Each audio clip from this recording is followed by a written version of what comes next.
Hello YouTube, Damo_23 here. Welcome back to another episode of Glory Hunter. Today's episode could be potentially a new team for us. I'm not too sure. In saying that though, I don't think so because I'm going to talk about something that's happened here at AC Milan here if it goes ahead. With that being said too, the 2026 World Cup is about to get underway. There will be obviously a team that underperforms. By the end of this episode, I endeavour to have an international job so we can target the Europa League. We will need to win that one day. The European Championships and then the World Cup the few years down the track as well. With that being said, if you have a look at job security, I know we're looking at the good old job that was Atletico Madrid's. They won on the final day. Raul San Sebastian and Raul Hippos both lost. They actually ended up finishing third, so Tuchel's job is safe. Outside of that, there's no one there of note that is really leaving, unless there's some managerial merry-go-round. I don't see us leaving a job at all. Somehow, Dortmund's manager is fine finishing fifth. I'm telling you right now, if the Dortmund job came available to win the Europa League, I would. With that being said, before I sim forward, what am I doing? The main reason we are here is the board have enforced a transfer takeover embargo because we've had possible investors coming in. And not only that, we've had a tycoon that has been interested in AC Milan. And well, that tycoon is Chinese investor Fu Wen Kuang. Few says he will make $135 million, the transfer budget, if he comes in, and will buy the club for $792 million as well. That basically means that our current transfer budget of $53.1 mil and $210K a week, up skis. And if that's up skis and the budget's up skis, mate, I'm tying down Rafael Leao to a new deal. I'm doing everything. Can I tie him down to a new deal right now because we're under an embargo? I know he wants a new deal.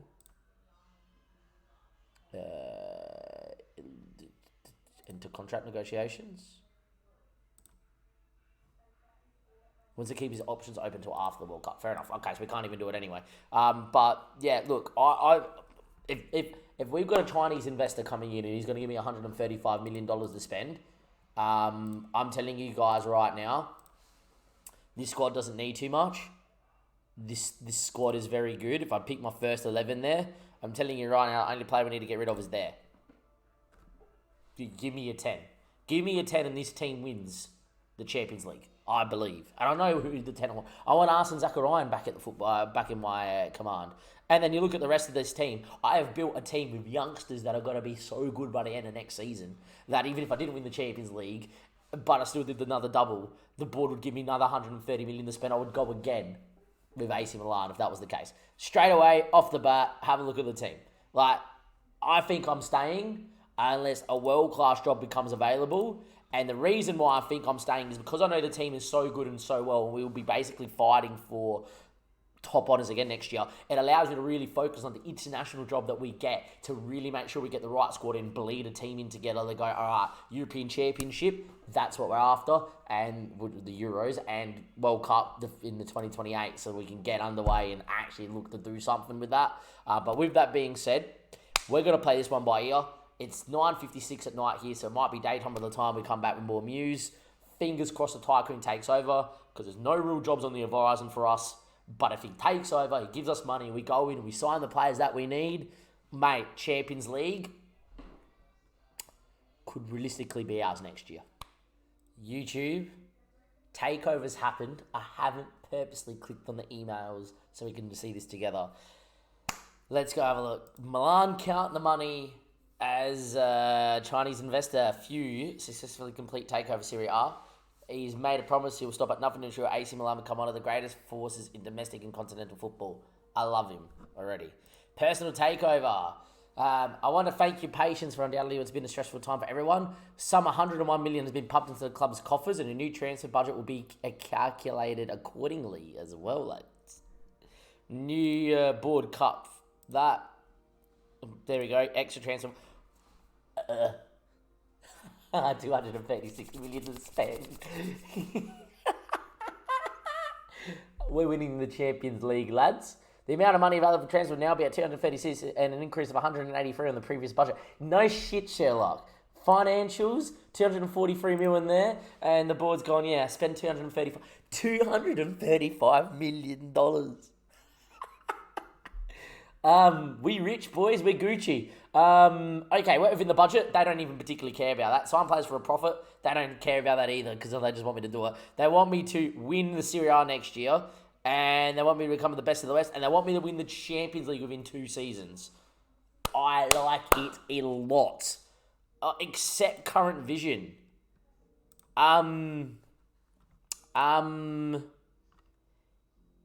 Okay. Well, you know what? How old are you, Benicor? 28. If they gave me 90 to 100 million, mate, I'll be going after Camavinga. I'm going after Jude Bellingham. I'm going after all of them.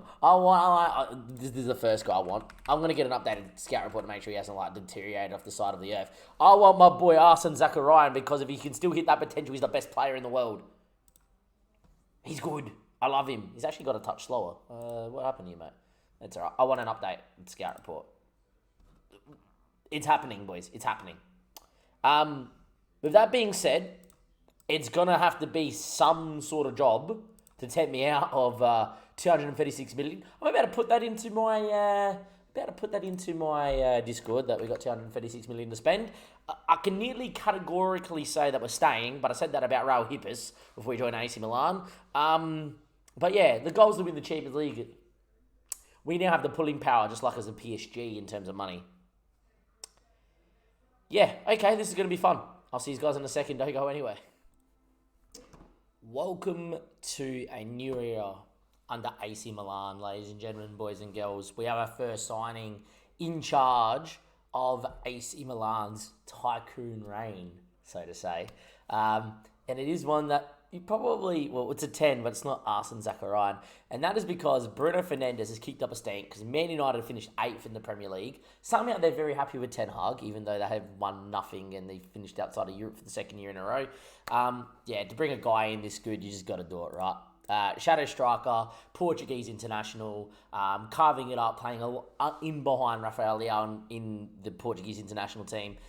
I think, look, we're bringing him in for 1 year to get me the title. And that's all I need to do.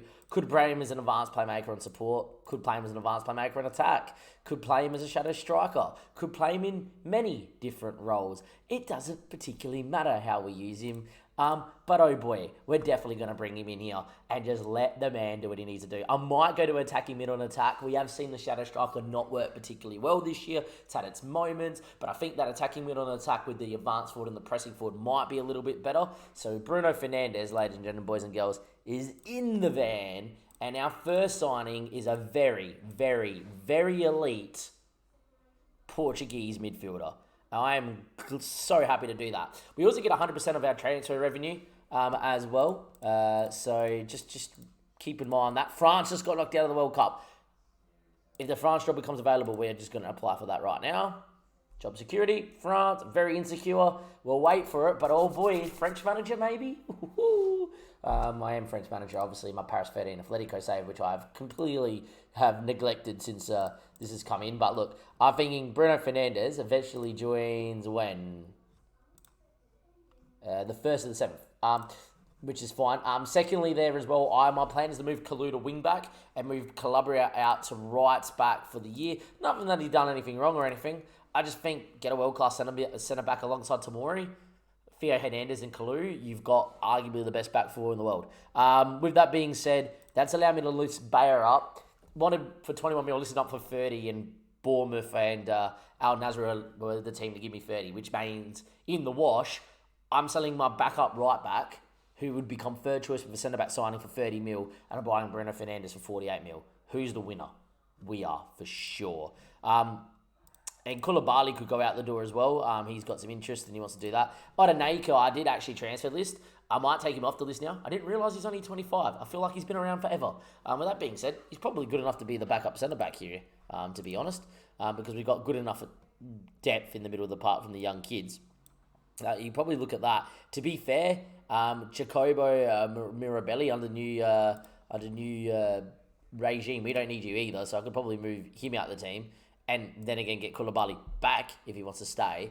And now we just need to find a centre-back. I did have one in mind. I am just going to completely go in there if it's going to allow me. It's not. Then we go to Chelsea and there and transfers because he chose to go to Chelsea over me, which is a shame. Future transfers. Nope. All transfers. Just signed him. Apparently not there. Okay. Where's Ballestri? Come on. There he is. Alessandro Ballestri. I've been watching him since he was genned out. Was very interested in coming. We put the 22 mil bid in. Chelsea and Man United followed me. He chose to go to Chelsea. This guy came in. He would have been the piece of resistance. 18 years of age. Just an absolute man of centre back. Chelsea, by the way, ended up losing the Champions League final to Barcelona. There we go. It's done its stupid stuff here. Give me one sec. There we are. Champions League final, as you can see here. 2-0. Just how it goes. But yeah, look, they've managed to sign him there, which is unfortunate. But yeah, Bruno Fernandes into the hole. I actually think we're going to go to attacking midfielder there on attack. And just let him do his thing with Rafael Leao and Victor Roque. Could even go to support and just tell him to hold instead of getting in the box. Which, to be fair, people are going to create around him. Maybe Bruno Fernandes just to go in there and just go, give me the ball, let me create everything. I'll still get in and around and still finish a chance myself. Might be the way to go and let Rafael Leao and Victor Roque. Same way that if I sign a centre-back, Kalu as a still complete wing-back, still give me the width because he can whip a ball, but be a bit more in supporting role, only do it when it really needs to go. If you have a look at him out there at the minute, and a complete wing-back on support, get him the hold, he's very physical, he's very more defensively minded out there, he's only 26, I think he's fantastic. Look, we've got a team, for sure. Bruno Fernandes comes into the hole, Rafael Leao, Victor Roque, very, very good talent. Dani Olmo, very good. Tonali, very good. Benacour, very good. Telling you right now, the right bids come in for a couple of these players, mate. Sebastian Esposito, Michaelenko, Odonaka, Koulibaly. I would sell them for 30, 40, 50 million a pop, put that money back into the transfer budget and just go world-class talent, and my bench full of kids. Because the kids we've got are really, really good. And this guy's not even getting a game at 16. Ivan Roldan, and he's 2-star, already a Serie A player at 16, and I've got nowhere to play him. Maybe I'll sell a couple of these guys anyhow. With that being said, I'll see you guys for more signings. It will be a centre-back signing or the international job that eventually we choose to get. Good morning, YouTube. We've rolled out of bed. We've got morning coffee, and we've been simming. We've made a signing for AC Milan, but this is mainly more of an international look. World Cup's over. Victor Roque won World Cup's best young player. Barcelona buddy. Brazil got knocked out pretty early on in the competition. Well, not too early on, but they got knocked out early enough.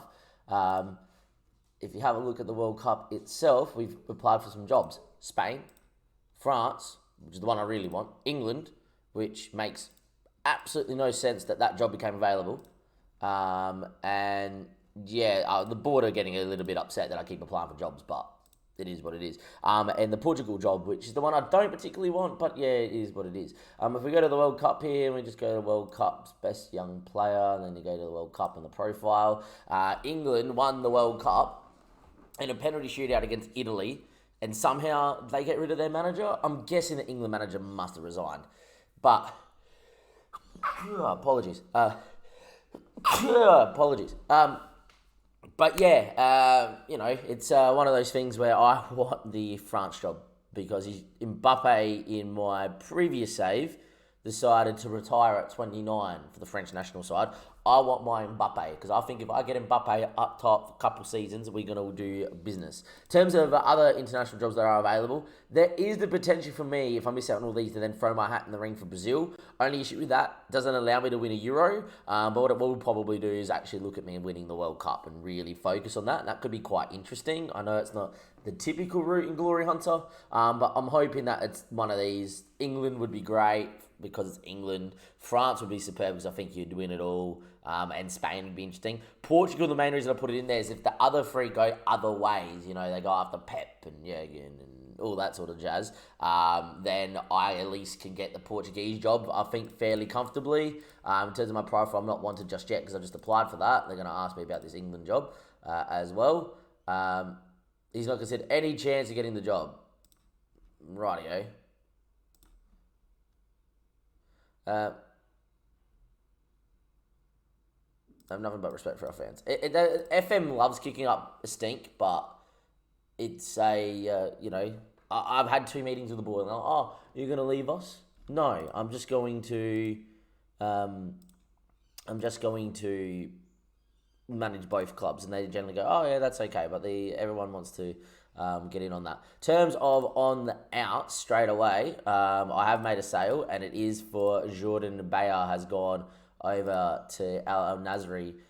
Even though he's 26 and still a very good backup, we've signed a centre back, which is Jean-Claire Todibo, who is also 26 and even better. And we signed him for the measly fee there of 49 million, 30 up front, plus the rest over 3 years, which is great. I've used him before FM21 with FC Metz when I created an absolute god of a team that went undefeated against PSG a couple of times in a row and won the Champions League eventually. He was a massive part of that, playing alongside Tosin. So I'll place in my heart for this guy, and I saw that we could pick him up on the cheap, and he's got the 15 headering, the marking, and the tackling with the determination and the pace, and he's tooted as elite. Telling you right now, if I get the French national job, and I'm calling him up straight away because I know they're going to have some great centre-backs, but it is what it is. With that being said, that's what the team looks like as of right now without me making a signing.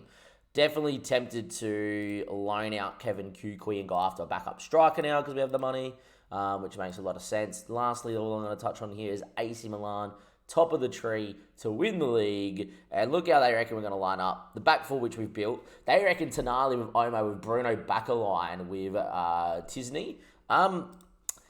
My only issue with that one is that it doesn't give you that ball-winning midfielder or that box-to-box who's going to balance defence and attack. It's going to give you 2 really aggressive attacking mids. Could look at it that way.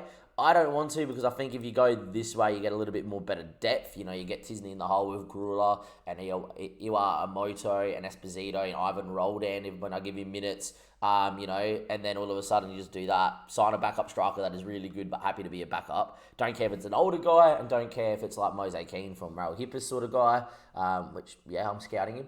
That's kind of where we sit. Next time we come back, YouTube, it won't be to go and recap who else we've brought in unless we brought someone in of major note. It's just going to be, this is the international job, that's who we got, and that's going to be the end of the episode. So if you haven't liked this episode, give it a like, do subscribe to the YouTube channel. Let me know which international job you would have went for if we get a multiple choice. And is there anyone that you think I really should have gone after in the world football to go pick up? Maybe, but I'm very happy with that squad, and I think that's a squad that is worthy of winning the Serie A, the Coppa Italia again, and the Champions League. YouTube, we have international management offers. That is correct. We have got the French FA and the Portuguese FA both coming in, seeing what they can do. We've just been drawn out in the 3rd round, the 4th round, and we'll get Inter again, but in the semi if we made it all the way. Look, it should be a no-brainer, but we are going to have a look at both squads that were called up for the World Cup here quickly. If you have a look at that squad there, let's be honest, that's a great squad. We're still getting Golo Kante for a couple of years as well. They lined up in a 4-4-2. If you have a look at the tactics here, with Mbappe and Terrier up top alongside each other. Not too bad, not going to lie. They have other players on there on the bench like Kakman, Coman, Kefren Turam is fantastic. Dale Upamecano, Fofana, Pavard, Babu Kamara.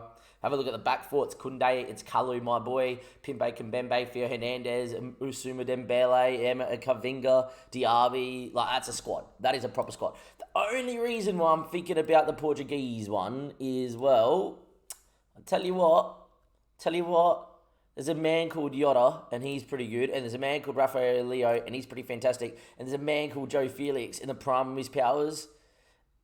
That's pretty scary. They've got Ruben Diaz at the back as well at 29. We've got Carlo Inacio that's going to get better with Florentino Luis and Bruno Fernandes. The only thing I will say is I think this team's getting a bit old. You look at Bernardo Silva, look at Otavio. It's going to be the France job.